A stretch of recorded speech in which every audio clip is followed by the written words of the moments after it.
para pamirsa, kepanggihan malih kula Yofi Ahmad Farozi saking SMK Muhammadiyah Rangkop kelasipun kalih welas TKJ kalih. Wonten kesempatan menika kawula badhe sadherek caos babagan ingkang sudulipun kahanipun warung sabaring pandemi Covid-19.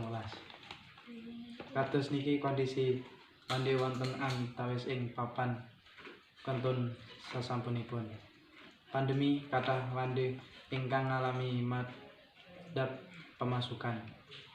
Pendapating warung sak derengipun pandemi wonten inggil 1 juta per wulan.